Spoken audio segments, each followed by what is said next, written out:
Le Pascal, une unité de pression. Blaise Pascal est né le 19 juin 1623 dans la ville française qui s'appelle maintenant Clermont-Ferrand. Il décède à Paris le 19 août 1662. Pascal est talentueux. Il n'est pas qu'un théoricien. Il a aussi l'esprit pratique.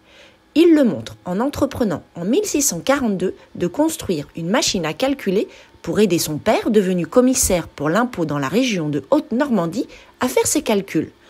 En 1645, après 3 ans de travaux, il présente sa première machine arithmétique.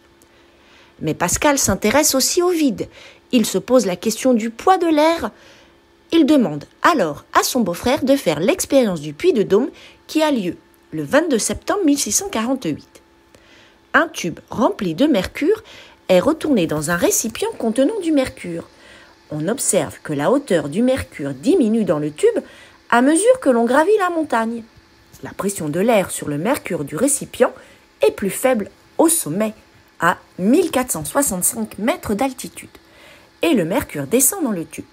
La pression atmosphérique existe bien, et depuis 1971, cette pression s'exprime en pascal en hommage aux savants.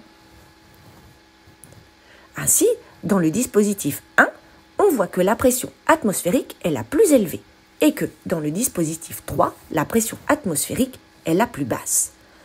Pour bien comprendre cette notion de pression, il faut se rappeler que pour le physicien, le terme pression renvoie à une force qui se mesure en newton, exercée sur une surface donnée mesurée en mètres carrés. La pression atmosphérique correspond à une masse de 10 tonnes par mètre carré sur la Terre. 1 pascal est équivalent à une force de 1 newton appliquée sur une surface de 1 mètre carré sur Terre. C'est comme si on posait une masse de 100 grammes sur 1 mètre carré. Mais il existe cependant d'autres unités de pression, comme le bar, symbole BAR, qui est une unité de pression exactement égale à 100 000 pascals. Le bar présente l'intérêt d'être voisin de l'atmosphère, unité de mesure basée sur la pression atmosphérique moyenne à la surface de la mer. Une atmosphère vaut 101 325 pascals. Ainsi, pour passer des bars au pascal, il suffit de multiplier par 100 000, soit 10 puissance 5. 2 bars est égal donc à 200 000 pascals, soit 2 fois 10 puissance 5 pascal.